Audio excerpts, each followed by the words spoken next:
Hey, okay, so this is my first video, so I'm gonna be kind of like looking back and forth from these prompts and like my notes that I took. Basically, I would say shit gets kind of real in Perestroika, or the elements of magical realism in Perestroika are far more dramatic and apparent than those in Millennium. I think all the hallucinations and the dreams, I'm sorry. I think all of it is hallucinations and dreams, or maybe even delusions that are fueled by like obsession, kind of like Pryor's obsession with his with Lewis's presence in his life causes him to be able to see Lewis in these in these dire moments, like when he finds more sarcomas, or where he is dreaming and things like that, and Lewis just kind of shows and he has like all these intense feelings of anger towards him. They just kind of manifest in just the hallucinations of Lewis being there when he's not really. Or Harper with Joe. I think that maybe some paranoia. Let me see. Roy and Ethel. I think that maybe some of the paranoia that Roy is feeling is what's contributing to him seeing Ethel, because that was the greatest crime he committed, almost in a sense, and he tends to see Ethel whenever he's at his darkest moments. I think that he feels not really remorse, but just fear of karma, which is why she always appears when he's in like a dire moment. She's the one who kind of calls it. What makes it seem a little real is that she was the one who called 911 the first time. So that, I'm not sure how that was a hallucination, but when he's in the hospital with Belize, she doesn't see Ethel, only he does.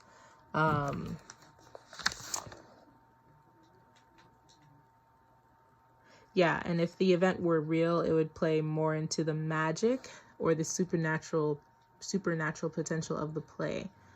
Kushner is completely right. Okay, yeah. So Millennium versus Perestroika. I do think Kushner is right. That Millennium kind of sets up the pieces that fall apart later on in Perestroika. Like, I think Millennium shows the flaws and Perestroika shows the consequences of the actions of the people who have those flaws, or the non-action. So kind of like Joe, like the consequences of Joe's non-action of, standing up for what he really, well, not really standing up for what he believed in, but just being upfront and honest. He kind of dances around the potential that he's gay, and that causes a lot of issues in his personal life with his wife. And then later on, when he confesses to Roy, that was like a side comment. Everyone's issues are exposed in Millennium, but they are stagnant there. Yeah, and it's only the potential of the consequences, I feel like, in Millennium. But I said that. These consequences, blah, blah, blah. Oh, yeah, and also, like, Lewis leaving Pryor. We see all of what happens after that in Perestroika, where Pryor doesn't want to take him back. Harper has come to terms with Joe's being gay or homosexual, whatever, and leaves him. Roy pays for his choices in life and he dies. Now the concept of danger and possibility, I think the possibility, I think we all see the danger in the decisions that a lot of the people have made here, where it comes to drugs or promiscuity, things like that. But I think the possibility that Kushner's trying to get at here is forgiveness. Belize says in here that forgiveness is where love and, I think she said somewhere, forgiveness is where love and justice meet. And it's through forgiveness that kind of sets up the ability for a lot of these characters to move on with their lives. Like, Pryor forgives Lewis, but doesn't allow him to move back in. Harper forgives Joe, comes to terms with his being homosexual, but continues to move on with her life.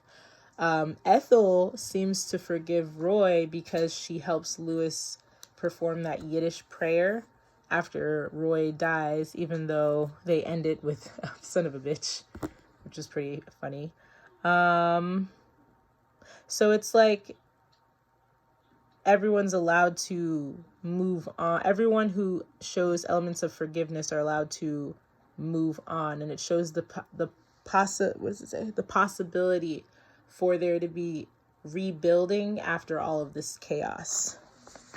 Or in other words, fixing the mistakes from